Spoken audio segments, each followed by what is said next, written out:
Avvalambor assalomu alaykum ustoz. Bugungi o'zbekcha podkast intervyumizga tashrif buyurganingiz uchun tashakkur.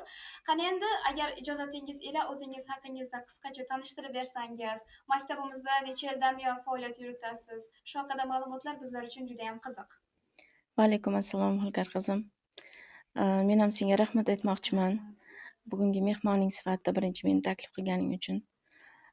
Ishlaringga rivoj. Endi o'zimni tanishtirsam, Jabborova Mahbuba Bekmurodovnaman. Ushbu maktabda 22 yildan beri ingliz tili fanidan dars berib kelmoqdaman. Nafaqat ingliz tili, balki biz endi rus sinflarga ingliz tilidan dars beryapman endi. Shunisini ham aytib o'tishni joiz deb topdim. Chunki bizni maktabimiz rus-o'zbek maktabi va ingliz tilidan xalqaro milliy sertifikatlarga egaman. Oliy toifali o'qituvchiman. Maktabimiz oliy toifali ingliz tili o'qituvchisi. Siz endi qarang, biz siz uchun turli xil bugungi intervyumizga savollar tuzib qo'yganmiz. Ana endi birin-ketin bugungi top 15 ta savollarni sizga yo'llamoqchiman. Birinchi savol. Aynan ingliz tilini o'rganish va o'rgatish yo'lida sizni eng ko'p ilhomlantirgan narsa nima bo'lgan? Yoki avvaldan til o'rganish sizni yoqtirgan mashg'ulotingiz bo'lganmi yoki qanaqadir omillar sabab bo'lganmi til o'rganishga? Ajoyib savol. Men ingliz tilini, umuman til o'rganishni 7-sinfimdagi sayohatimni sabab deb bilaman. O'sha til o'rganishga qiziqishimni ya'ni. 7-sinfimda ota-onam Qirg'izistonga Issiqko'l, dengiz deydi ular, lekin aslida u ko'l. Tian-Shan tog'ining tepasida joylashgan ko'l bor va ko'lning atrofida ko'pgina sanatoriyalar mavjud. O'sha sanatoriyalardan biriga borganmiz dam olishga. Keyin otam rahmatli meni ko'p kiosklarga gazeta olib kel, u olib kel, bu olib kel deb jo'natardi. O'sha payt endi qirg'izlar asosan rus tilida muloqot qilishadi. Ruscha muloqot qilishga majbur bo'lganman. Maktabimda men o'zi Ulusda o'qiganman. Ulus qishlog'idagi 3-maktabni bitirganman. Maktabda rus tili yaxshi o'tilardi. Baribir unchalik darajada bilmasligimni his qilganman o'sha paytda rus tilini. Va o'sha dam olishga keladigan sayohatchilar qatorida nemislar bor ekan, germaniyalik, va ular ingliz tilida muloqot qilishayotganini ko'rib, ingliz tilida ham gapirib ko'raychi deb endi harakat qilganman ozroq. Lekin baribir ham so'z boyligimiz unchalik yetmaganligini hisobga olib qiynalganman-da. O'sha payti men birinchi oldinga qo'ygan maqsadim til o'rganish bo'lgan. Endi qaytganimdan keyin vatanimizga birinchi navbatda men til o'rganishni boshlayman. Eng birinchisi rus tilini o'rganishim kerak deganman. Chunki rus tili, mana bu SNG davlatlari hammasida rus tilida muloqot qilishadi va o'sha rus tilini o'rganishim jarayonida ingliz tilini o'rganishim osonroq kechdida menda. Ya'ni bitta tilni o'rgansang agar ikkinchi til osonroq o'rganiladi. Chunki o'sha rus tilining grammatikasi, gap tuzilishi o'xshaydida ingliz tiliga. Rus tilini 9-sinfgacha o'rgandim. Men qanday o'rgandim rus tilini? Endi shuni ham aytib o'tsam, kinolardan o'rgandim, televizordan o'rgandim va rus tilida kitoblar o'qidim. Masalan, Rashod Nuriy Guntekinning asari bor, Choliqishi, mashhur asari. Buni kinosini ko'pchilik ko'rgan, lekin asar haqiqatda go'zal, haqiqatda chiroyli yozilgan. O'sha asarni ham o'zbek tilida, ham rus tilida solishtirib o'qidim. Keyin bu asarni o'qish jarayonida o'sha tillarni baribir tarjimada ham biroz kamchiliklar topasan-da. Keyin menda turk tilini o'rganishim kerak degan maqsad tug'ildi-da o'sha payt. Chunki har bir asarni o'qiganingda yoki har bir kinoni ko'rganingda o'sha kino yoki asarning originalini ko'rish yoki o'qish boshqacha zavq beradi-da. Chunki tarjima jarayonida 70-80% tarjima qilinadi o'sha tinglovchiga yoki o'quvchiga yetib boradi-yu, 20-30% baribir tarjima qilinolmaydi-da. Ya'ni ba'zi nimalar bor, tarjima qilib bo'lmaydigan nimalar borda, ya'ni iboralar bor. Uni albatta biz ekvivalentini topamiz. Lekin o'sha payti turk tilini ham o'rganishga maqsad qilib qo'ydim va men uchun bu tillar oson o'rganildi. Ya'ni rus tilidan keyin ingliz tili, ingliz tilidan keyin turk tili judayam oson o'rganildi. Men uchun hozir masalan kelajakda yana boshqa tillarni ham o'rganish niyatim bor. Endi nima keyingi tilim bu yapon tili. Yapon tilini o'rganish niyatim bor. Endi masalan hozirgi imkoniyatlarimdan kelib chiqib aytamanki, yangi tilni 6 oyda o'rgana olamanda. Judayam ajoyib ustoz, sizning bugungi aytayotgan ushbu birdan 4 ta tilni bilishingiz, misol uchun ingliz tili, rus tili, turk tili va o'zbek tili. 4 ta o'zingiz ham aytgansiz-ku, siz 4 ta tilni bilgan odam bu 4 ta shaxs hisobga aytiladi. Albatta. O'shanga menimcha bu har bir o'quvchi uchun motivatsiya bo'lsa kerak. Chunki mana shuncha yillik o'qituvchi bo'lsangiz ham ustoz, yanada til o'rganib, yapon tilini 6 oyda o'rgana olaman deganingiz bu haqiqiy jasorat. Ustoz, endi ikkinchi savolimiz o'zgacharoq, ya'ni bu sizning xotiralaringiz bilan bevosita bog'liq. O'qituvchilik faoliyatingiz davomida yodingizda qolgan eng unutilmas voqea qaysi bo'lgan? Endi bu oz emas, ko'p emas, 22 yil davomida men faoliyat yurityapman dedim. Bu vaqt mobaynida juda ko'p voqealar bo'lgan albatta. Endi judayam unutilmas deganingda masalan men bitta o'quvchim esimga tushdi. Bir o'quvchi kelgan edi oldimga. Endi bundan 10 yillar oldinda. O'sha o'quvchim aprel oylarida keldi. Judayam tushkun ahvolda, ruhiyati bilan juda ishlash kerak bo'lgan o'quvchi edi. Yig'lagandi. Aytdiki, meni onam o'lib ketgan dedi. Uydagilarim 11-sinf ekan. Uydagilarim dedi, o'qishga kirsang kirding, kirmasang turmushga berib yuboramiz deyishyapti dedi. Shu uchun dedi men nima qilsam ham o'qishga kirishim kerak va kontrakt bo'lmasligim kerak. Kontrakt bo'lsam o'qitmaydi dedi-da o'sha o'quvchi. Keyin men shunchalik nimasidan ta'sirlandim. U berishga ham puli yo'q-da, ya'ni qo'shimcha darsga. Keyin qizim, sen xafa bo'lma. Menga puling kerak emas. O'qishga o'tib ketsang, keyin ishlaysan-ku dedim, o'qishni bitirganingdan keyin. Va o'sha ishlaganingdan keyin birinchi oyligingga menga sovg'a olib kelsang bo'ldi dedim-da o'sha qizga. Keyin aprel oyida men uni maygacha to'liq ruhiyati bilan ishladim. Sababi tushkunlikdan olib chiqmasam unga ta'lim berish qiyin edi. Ingliz tilini o'rgatish. Oldin unga o'ziga ishonch, irodasini nima qilish kerak edi. Ruhiyati bilan ishladim-da. Psixologik yondashdim. Keyin u bilan ta'limni boshladik. 1-avgust kuni imtihonga bordi, lekin o'sha menga kelgandagi apreldagi holati va o'sha 1-avgustda 31-iyulda ketayotgan holati umuman boshqa ikkita odam edi. O'shanda u o'ziga ishongan qiz edi. Men aytdim, 10ta qabul qilar ekan budjetga ustoz dedi. 10-si bo'lsa ham kirasan, qizim ishon. Men ishonaman va sen ham ishon dedim.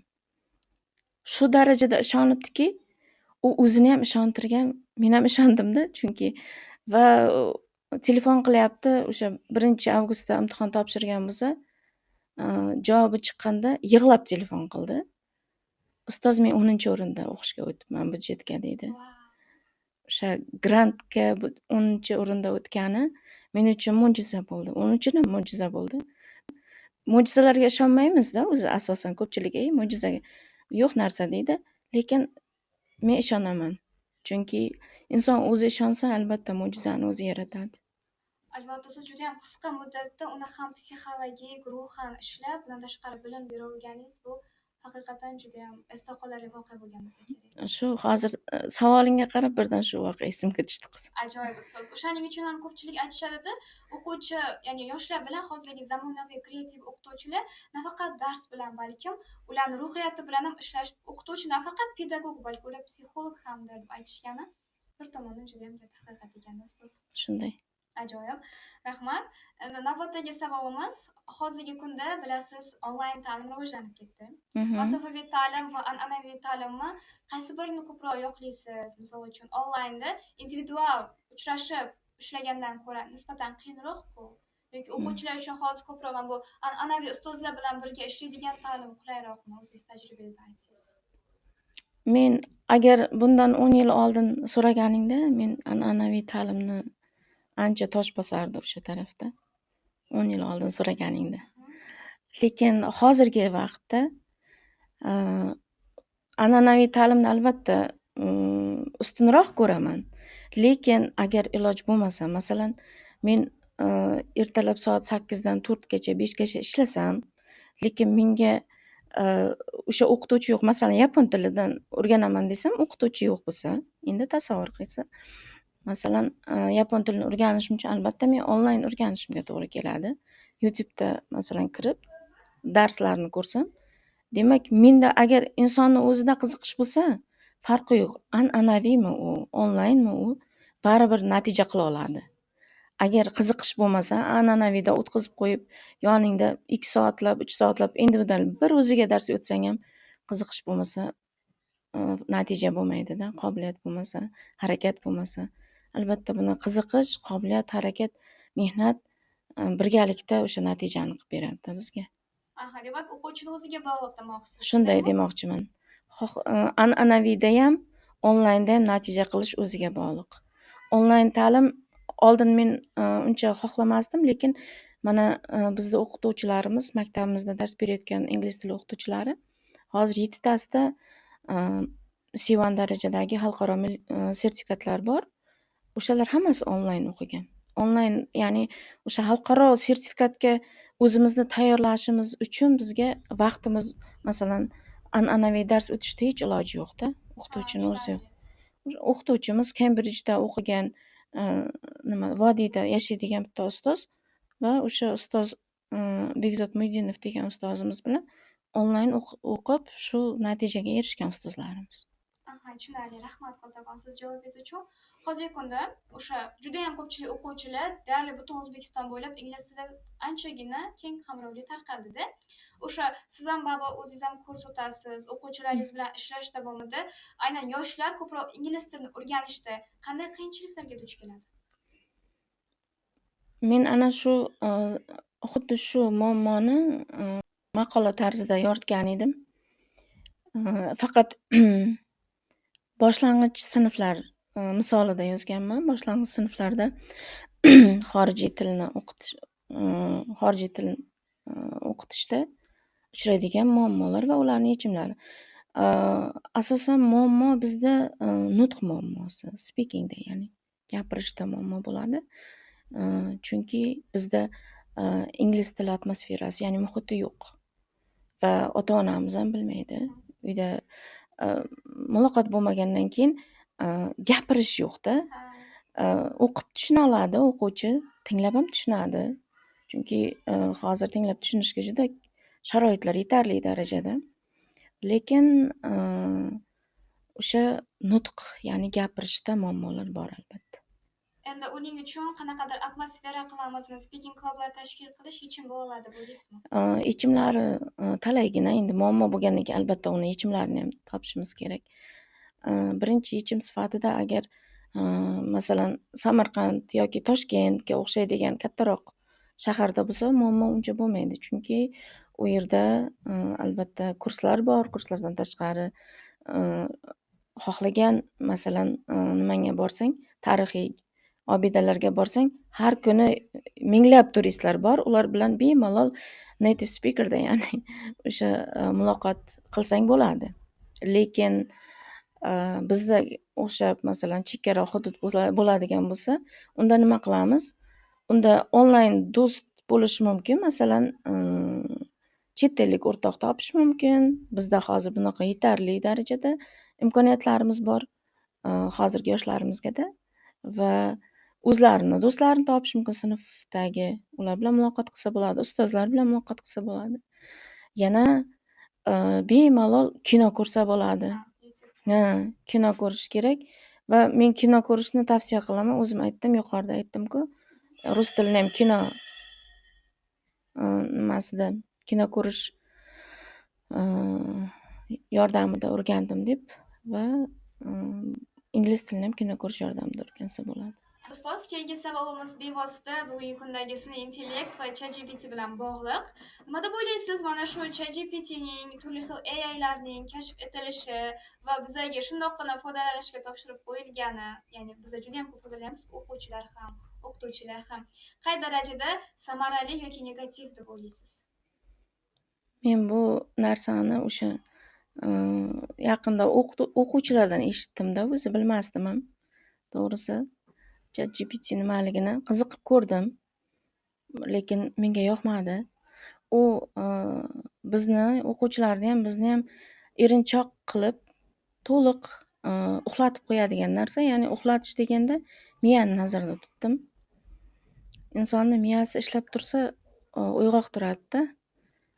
Qachon biz miyamizga dam bersak, uxlashni boshlaydi va ishlamay qo'yadi-da. Miyani doimiy ishlatib turish kerak. Shu uchun men bu narsaga judayam negativ qarayman. Umuman kerak, balkim kimgadir juda keraklidir u.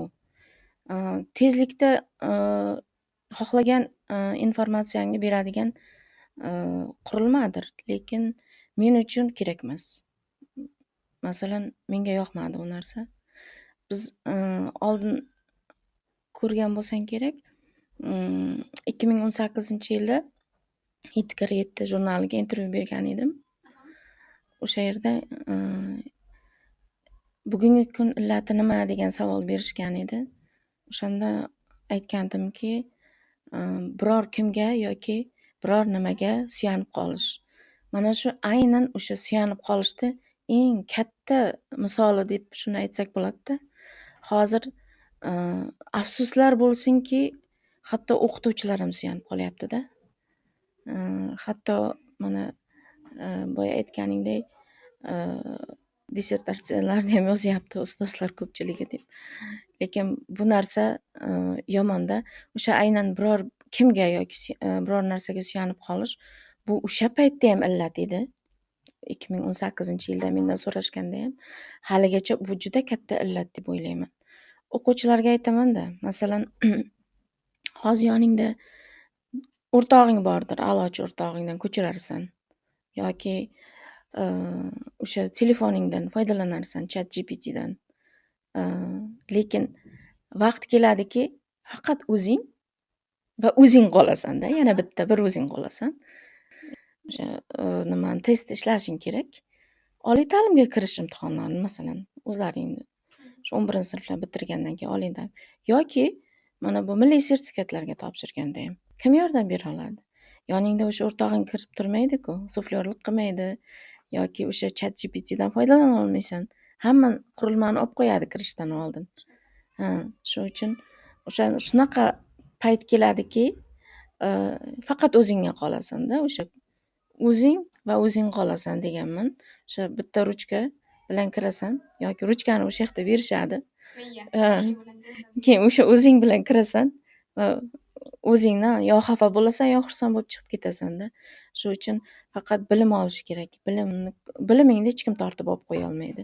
O'sha yana otam rahmatlining gapini aytishga to'g'ri kelyapti. Qizim, sen pulingga ishonma, puling tugashi mumkin yoki o'g'irlatib qo'yishing mumkin. Biznesingga ishonma, bankrot bo'lishing mumkin. Qachon o'z bilimingga ishonsang, bankrot bo'lsang ham hamma narsani noldan boshlasang, yana sen natija qila olasan, yana sen boyib ketasan, yana hamma narsani topasan. O'sha darajaga chiqamiz. Albatta, o'sha undan ham ko'piga chiqish mumkin bilim bo'lsa. Shuncha faqat o'ziga va bilimga ishonish kerak xolos. Rahmat ustoz. Bu aynan ustozning gaplari ChatGPTga ashaddiy nima deydi, crazy bo'lib qolgan. Doimiy ChatGPT hayoti timsoli, ChatGPT do'sti bo'lib qolgan insonlarga menimcha boshqacha ta'sir qilsa kerak, chunki haqiqat tuqqaniga yoqmaydi degan maqol bordir o'zbegimizda. Ustoz, navbatdagi savol, agarda hayotingizni 3 ta so'z bilan ta'riflab berish imkoni berilganda sizga qanday so'zlar bo'lardi? 3 ta so'z. Bor-yo'q 3 ta so'z. Yaqinlaringga mehr ber. Yaqinlaringizga mehr bering, mehr ulashing degan bo'lardim. Chunki mehr qaytuvchi-da. Masalan, ota-onangga mehr bersang, 100 baravar qaytadi. Farzandingga mehr bersang, 1000 baravar qaytadi-da. qachonki mehr berilsa, inson yaxshi yashaydi. Ya'ni nima demoqchiman, ota-ona mehr bilan katta qilgan farzanddan faqat yaxshilik ko'radi. Bemehr ota-onaning farzandi o'sha jinoyatchilar ham asosan uyda, oilada mehr ko'rmaganlardan chiqarganda. O'zi statistika ma'lumotlariga qarasang, jinoyatchilarning asosiy qismi uyda mehr va e'tibor yetishmasligidan bo'lgan. O'sha mehr, e'tibor yetishmaganligi uchun ular o'sha e'tiborni jalb qilish uchun ota-onasining yoki ustozlarning, kimlarningdir e'tiborini jalb qilish uchun jinoyatga qo'l urar ekanda. Kichkina, masalan, maktablarda ham bo'ladi-ku, tarbiyasi og'ir o'quvchilarimiz bor. Aynan o'sha tarbiyasi og'ir o'quvchilarimiz yoki agressiv o'quvchilarimizni oilasi bilan qiziqamanda men. Oilasida muhit qanaqa deb qiziqsam, mehr bermagan bo'ladi ota-onasi. Ota-onasi umuman e'tibor bermagan bo'ladi farzandiga va o'sha farzand mehr istab, e'tibor istab qanaqadir bir jinoiy ko'chalarga kirib qolganda, jinoyat ko'chalariga, ya'ni yomon ishlar, negativ ishlar qiladigan farzand bo'lib yetishadi. Shuning uchun faqatgina mehr berish kerak. Yaqinlaringga mehr ber degan bo'lardim agar. Ajoyib. Bumerang usuli demoqchisizda, bumerang otsangizdan o'ziga qaytib keladi-ku. Albatta, mehr bu qaytuvchi. Aha, tushunarli ustoz. Navbatdagi savolimiz quyidagicha. Hozirgi yoshlar bilan avvalgi avlod o'rtasidagi asosiy farq nima? Rivojlanishdan tashqari, mana bu texnologiyalardan tashqari. Hozir 1991-yildagi videoni ko'rdimda, taqqoslayapti. Millat uchun kurashish, u vaqtlari hali endi O'zbekiston mustaqil bo'lgan va yoshlarning yagona maqsadi biz ilmli bo'lishimiz kerak, insoniyatni ongini ochishimiz kerak, ya'ni hamma o'zi tafakkurga ega bo'lish kerak deyapti-da. Lekin 2025-yilning yoshlari soqqani bosish kerak deb chiqib qolyapti-da. Endi yagona so'z fikrlashda qanaqadir o'zgarishlar bo'lyaptimi demoqchiman sizga. Endi men asosiy farqni aynan shu texnologiyaga bog'lamoqchi edim. Bizni davrimizda biz o'qirdik-da, kitobdan bilimni kitob orqali izlardik. Kutubxonalarga borardik. Ba'zi bir topilmas kitoblar faqat kutubxonada bo'lardi-yu, o'sha kutubxonani ertaga kech xuddi boyagi ijaraga o'tirganda o'sha kutubxonadan chiqmasdik-da biz. Hozir boyagi bir qo'polroq nima kelyapti, maqol og'zimga kelyapti-yu, lekin shuni aytmay qo'ya qolay. Baribir tomoshabinlar uni o'zlari bilib olishadi gapimni oxirida. Qanchalik bizga qiyin bo'lsa ham o'sha paytida, masalan, ingliz tilida faqat lug'at orqali tarjima qilardik-da o'sha vaqtda. Kitob izlardik, lug'atlar ham kam bo'lardi. Boyagi Longman Dictionary bor edi. Katta 50 mingtalik so'zi bor. U har joyda topilmasdi, sotilmasdi hamda negadir. Biz keyin o'sha kutubxonalarga borardik. Nimada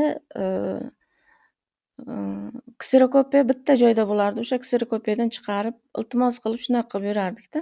Rosa topish qiyin bo'ladi. Shuni izlanardik, lekin biz topardik. Hozir esa masalan bitta so'zni tarjimasini so'rasang ham mana telefonda topib oladi-da bolalar. Osonda ularga hamma narsa berilgan, hamma imkoniyat bor. Lekin shundan ham foydalanmaydi-da. Biz lekin aytaman-da, shuni kitob orqali izlaganmiz-ku. Lug'atdan mana bu alfavit tartibida bo'ladi-ku lug'atlar. O'sha transkripsiyalarni yozardik. Qanday o'qilishini. Hozir shart emas transkripsiyasini. Ana bitta mikrofonchasini bossang agar qanday aytilishini ham aytadi-da. Hozir to'g'ri, talaffuzini ham aytib beradi. Hamma narsa bor-da hozir telefonda, o'sha nimada, gadjetlarda bor. Bemalol foydalansa bo'ladi. Ya'ni aytmoqchi bo'lganim, qanchalik bularni osonlashyapti, bularga til o'rganish. Men endi til o'rganish nimasida aytyapman-da, misolida. Qanchalik osonlashyapti? Yo, baribir ham shu narsaga o'rganishga harakat qilmaydi-da. Hamma birday o'rgansa bo'ladi-ku. Ba'zi shunchalik erinchoq bo'lib qolganki, hozirgi zamon nimasi. Endi men hammasini aytmoqchi emasman, ko'pchiligini. Lekin men birinchi ishga kirgan vaqtimda bu maktabda o'sha ishga kirgan vaqtimdagi o'quvchilar bilan hozirgi davrda o'quvchilarni orasida anchagina farq borda. Ular xuddi bizga o'xshab u payti telefonlar bo'lmas edi va bo'lgan bilan boyagi Nokia telefonlar bo'lardi-ku. Shundan undan hech qanaqa ma'lumot olib bo'lmasdi. Faqat gaplashish uchun ishlatilardi. Shu uchun nimada o'sha o'quvchilarimiz kitoblardan izlanishardi-da. Ma'lumotni kitobdan izlashardi va topishardi ham. Harakat qilishardi. Hozirgilar mana qo'lingda turibdi deyman-da, o'sha ma'lumot qo'lingda turibdi.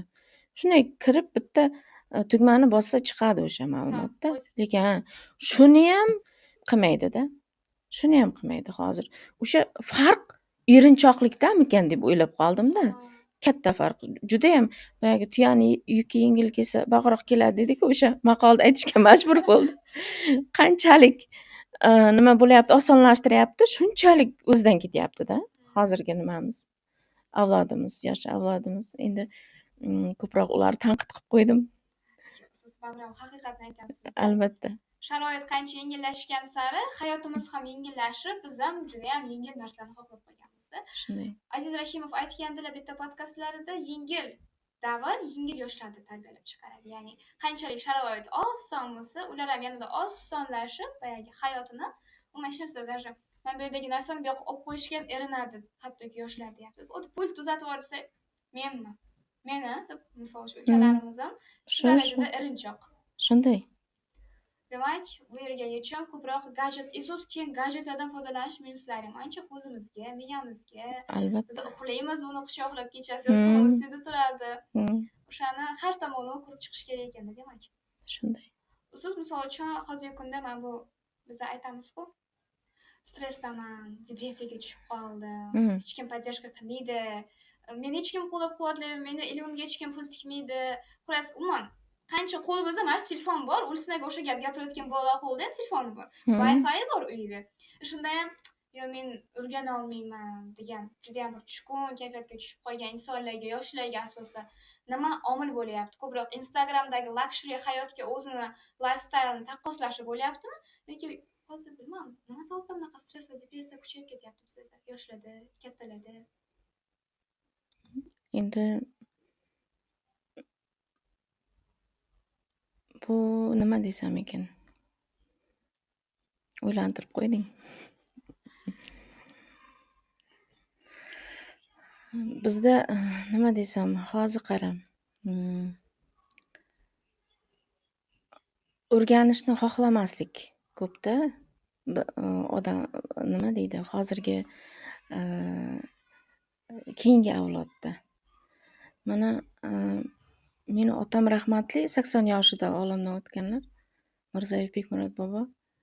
U kishi 72 yoshlaridamidi, 71 yoshlaridamikan o'sha aynan o'zbek tili lotin yozuviga asoslangan alfavit chiqqan edi va bir kuni borsam alfavit olib kelgan, husnixat olib kelgan, yozib yotibdi-da, lotin yozuvini otam.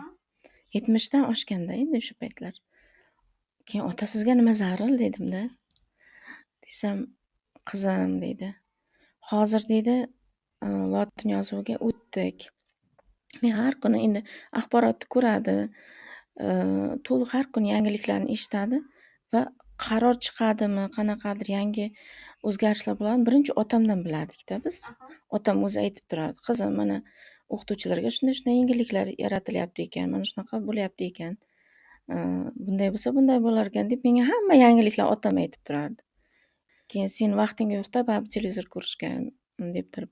Shunda aytdiki, endi deydi, hamma gazetalar, umuman ko'chadagi afishalar ham lotin yozuvida bo'lar ekan. Ko'cha, mana bu ko'cha nomlari hammasi lotin yozuviga o'tar ekan. Men keyin qiynalib qolaman-da agar o'rganmasam. Men ko'chada yurishim bor, u yoq bu yoqqa chiqishim bor. Juda bo'lmaganda nevaralarimni kundaligini olib kelganda, kundalikda qaysi fandan necha baho olganini ko'rishim uchun ham men bu lotin yozuvini o'rganishim kerak. Men tushunmayman, bilmayman deyishga uyalaman deydi. endi shu yoshga kirib lotin yozuvini bilmas ekan bu deb aytsa deydi, men u narsani ko'tarolmayman deydida. Keyin o'sha otamni shu harakatidan, o'sha tirishqoqligidan judayam men nima qildimda, dars olganman. Albatta, bu menga ta'sir qildi. O'sha beshikdan qabrgacha ilm izla degan maqol bejizga emas. O'sha narsa men o'zimga keyin o'sha maqol bir umrlik, ya'ni nima deydi, shior bo'lib qoldida. Beshikdan qabrgacha ilm izla degan-ku deb aytganda otam menga. O'shaga amal qilardida o'sha maqolga. Va 72 yoshida, o'zi 73 yoshda to'liq o'qirdi, yozardi ham lotin yozuvida. Lekin mana keladi ba'zan ota-onalarimiz keladida, onalarimiz asosan keladida, ustoz deydi, bolamga o'rgatolmayman. Siz deydi shu o'qilishini, yozilishini hammasini yozib bersangiz deydida, ba'zi paytlar shunaqa kelib qoladi. 2 qo'yibsiz deb. 5 qo'yib, adashib 5 qo'yib qo'ysak kelmaydi hech kim. Lekin 2 qo'yib qo'ysak yugurib keladida, nima uchun qo'ydingiz? Ha, so'zlarni yodlamagan yoki nimadir uyga vazifani qilmagan desa, men ingliz tilini bilmayman-da deydi. Birinchi aytgan gapi shu. Yoshini so'rasam, meni yarim yoshimga tengda.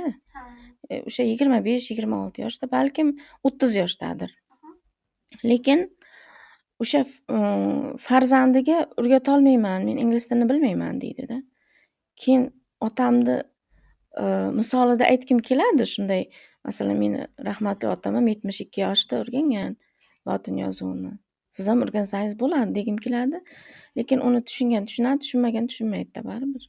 Shu uchun hozirgi kundagi mana shu depressiyada hamma narsadan nima deydi, negativ izlaydigan, meni qo'limdan kelmaydi, men qilolmayman deydiganlar hammasi o'sha bahonachilar. Hech bu bahona bo'lolmaydi. Ya'ni hammani qo'lidan keladi, hamma qila olsa bo'ladi va o'sha kerak bo'lsa 70 dan oshib ham boshqa tillarni o'rganish mumkin. Meni onam rahmatli ham ingliz tilini bilmagan. Masalan, onam bilmasa men ham bilmaydi degani emas-ku. O'rganishga har kim o'zi xohlasa o'rganadi, o'zi xohlasa qiladi. Demak, ustoz, hozir so'zlaringizdan shuni xulosalayapmanki, depressiya ham, stress ham tanlov. Insonni o'zi o'sha hayoti tanlaydi. Yo ilm o'rganib, o'sha jaholatdan o'zini qutqara oladi, yoki o'zini o'sha shunchaki ayblash yoki bahonalar qidirish orqali, misol uchun, barcha hozirgi ishlarni ham ortga surib, keyin qilaman, keyin o'rganaman yoki bahona qidirishda, o'sha orqali stressdaman, depressiyadamanni o'ziga yuziga parda qilib olib, rivojlanishni to'xtatib qolish. Bu faqat bahona deb o'ylayman. Tanlovga bog'liq shunday. Albatta shunday. Xo'p, ustoz, hozir endi bu savolim bu nafaqat sizga, balki yoshlarga ham, menga ham taalluqli. Agarda 17 yoshli o'zingiz qarshingizda turganingizda, shu yoshga kirmasa, 17 yoshli hali endi rivojlanib kelayotgan o'zingizga top 3 ta maslahat nimalar degan bo'lardingiz? Endi mana shu tajribangizdan kelib turib, o'zingizga nima degan bo'lardingiz? O'zimga bundanda ko'proq o'qishni maslahat bergan bo'lardim. O'sha abituriyentligimda sutkasiga 20 soat o'qigan bo'lsam, 1 yil davomida shunday tayyorlandimda. Chunki vaqtim juda kam edi. Maktabda nemis tili o'qiganmiz. Va ingliz tilini 1 yilda o'rganib, o'qib, noldan boshlab o'qishga kirishim kerak bo'lgan 11-sinfimda. Va majbur bo'lganman ko'p o'qishga. O'shani ertaroq boshlagan bo'lardim. Ya'ni 10-sinfda emas, ertaroq boshlagan. Hech bo'lmasa bir 5-sinfda boshlash kerak. Ertaroq har bir ya'ni otam rahmatlining yana bitta gapi esimga tushdi shu yerda. Qizim, kelasi 5 yil uchun bugun harakatingni boshla derdi-da. Shuning uchun kelasi 5 yil uchun bugun harakatingni boshlaymiz, kelasi 10 yil uchun bugun harakatingni boshla derdim. Bu birinchisi, ko'proq o'qi va harakatingni ertaroq boshla derdim. Ikkinchisi, ota-onangga ko'proq vaqt ajrat derdim. Chunki nima deydi? Diydor g'animat, ota-ona g'animat. Keyin uchinchisiga nima desam ekan? Endi o'zimni misolimda aytishim kerak, Ha. to'g'rimi? O'sha yosh o'zingiz bo'lganingizda demoqchiman. Ya'ni men o'zim erisholmagan narsalarimni ham aytib o'tishim kerakdir balkim. Shu oldimga qo'ygan maqsadlarimni ko'piga erishib bo'ldim. Endigisi IELTS olishim kerak. Endi hozircha IELTSim yo'q. Milliy va xalqaro chekitim bor. IELTSni ertaroq boshlash kerak ekan. Demak, shu uchinchisi IELTS olish kerak. O'sha Har 17 yosh o'zingiz. o'zim bo'lganimda IELTS olardim. O'sha payt bizda u vaqtda unaqa IELTS yo'q edi. TOEFL bor edi. TOEFL olgandim. TOEFLim bor edi. Topshirganman va Amerikaga 1 yillik grant o'qishga o'tgan edim. 17 yoshda bo'lganman-da men shu vaqtda. Keyin onam rahmatli yubormagan. Otam mayli jo'nataman degani bilan onam rahmatli yubormagan. Endi o'zimni hozirgi vaqtda qizim borligi uchun onamni juda yaxshi tushunaman. Men ham yubormagan bo'lardim. 17 yoshli qizni.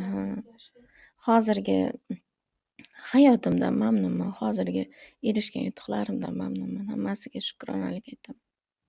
Judayam rahmat ustoz Kattakon. Hozir bevosita ota-onaga vaqt ajratish kerak deganingizda ko'zingizda qanaqadir yosh to'lqinlarni sezdim.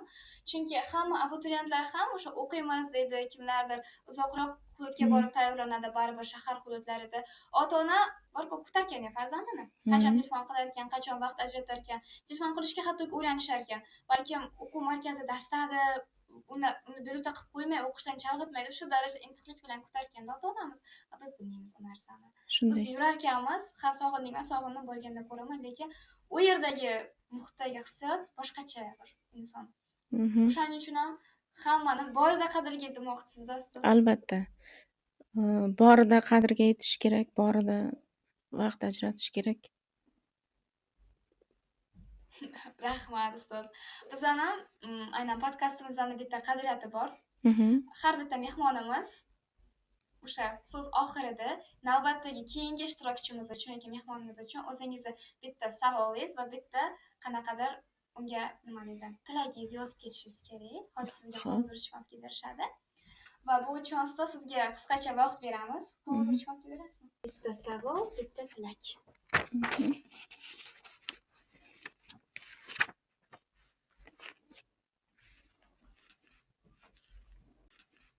Rahmat, biz fikrchalar bilan albatta buni keyingi inshaalloh mehmonimizga yetkazamiz siznikini.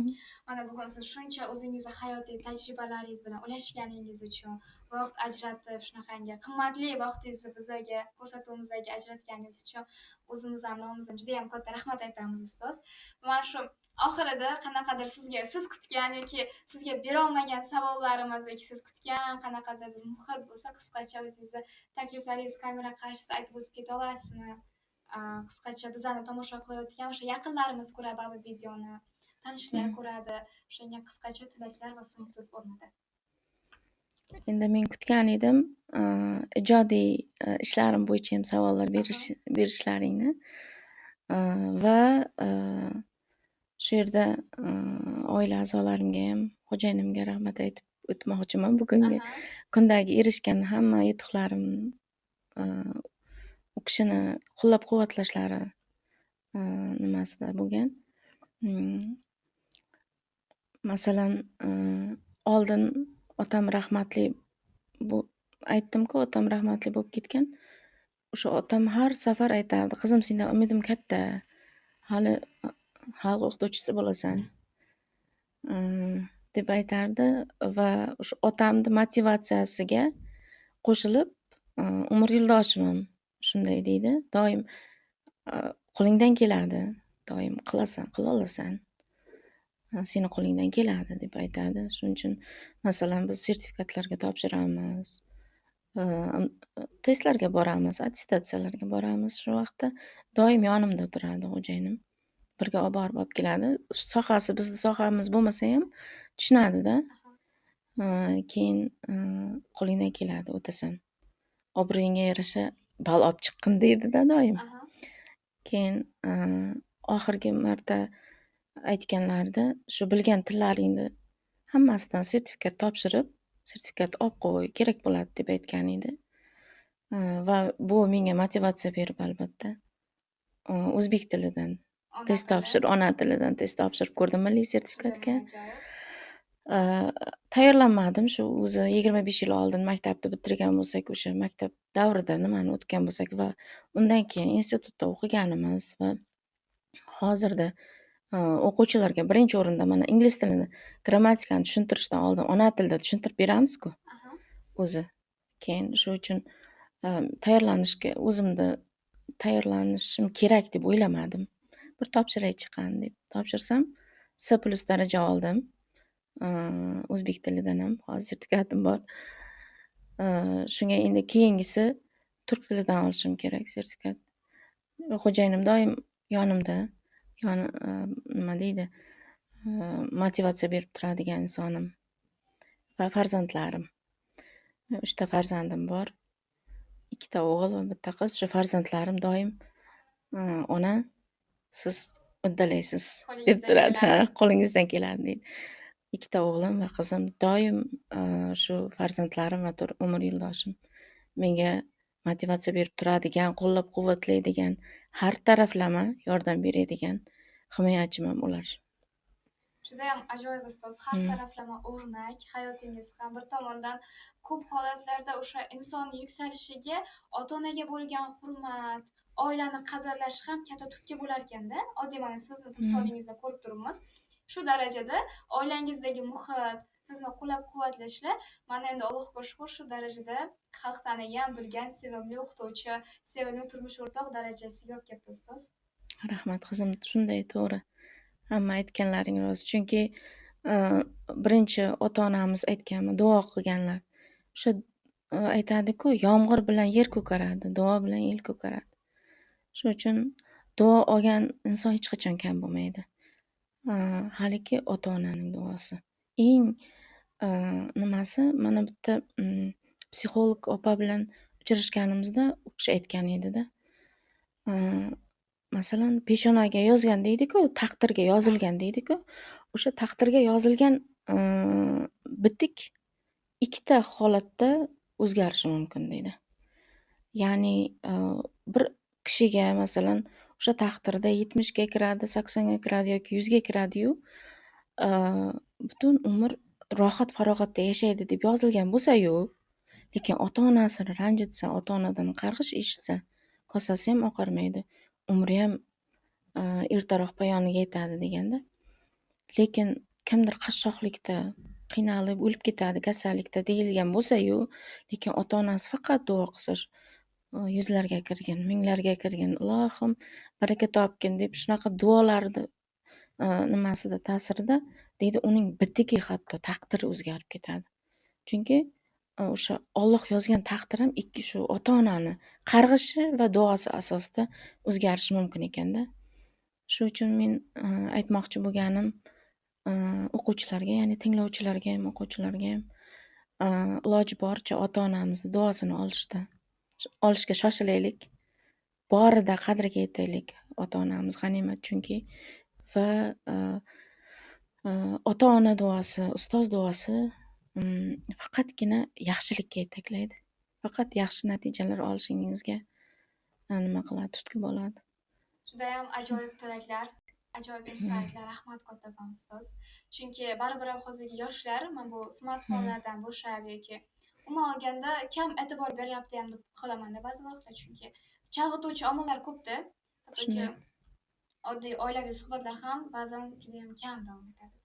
O'shanga mana shu orada ota-ona duosini olish deganingiz bu juda ham nima deydi, har bir inson o'zini hayotiga katta hikmatli so'zlarga yozib olishi kerak deb o'ylayman, chunki yoshlar asosan. Shunday. Ota-onalarga ham ko'proq farzandlaringiz duo qilib qo'yinglar deyish kerak. Albatta, duo so'rash kerak. Ota-onaga ko'proq yaxshi ko'raman sizni deb quchoqlab turish kerak ota-onalarni. Ota-onalarga ko'proq eslatib turish kerak borligingni, ya'ni mana men borman onajon, otajon, mana telefon qilib, yaxshimisiz? Hol ahvol so'rab, borib, xabar olib, ko'rib. Ularga hech narsamiz kerak emas bizda. Faqat ko'rsa bu yaxshi yurganimiz o'zi shu sovg'a. Shuning uchun ota-onadan ko'proq xabar olib, ularni duosini olish kerak. Rahmat kattakon ustoz. Mana azizlar, bizlarda bugungi ko'rsatuvimizning birinchi mehmonlari Mahbuba ustozimizdan ajoyib insightlar oldik. Bizlarga juda ham o'zlarining hayotlari, tajribalari orqali ko'p narsalarga misol bo'lib bera oldi-da. Vaqt ajratganingiz uchun yana bir bor rahmat ustoz. Mana shunaqangi yuqori kayfiyatda biz bugungi o'zbekcha podkast ko'rsatuvimizni birinchi sonini yakunlaymiz. Rahmat.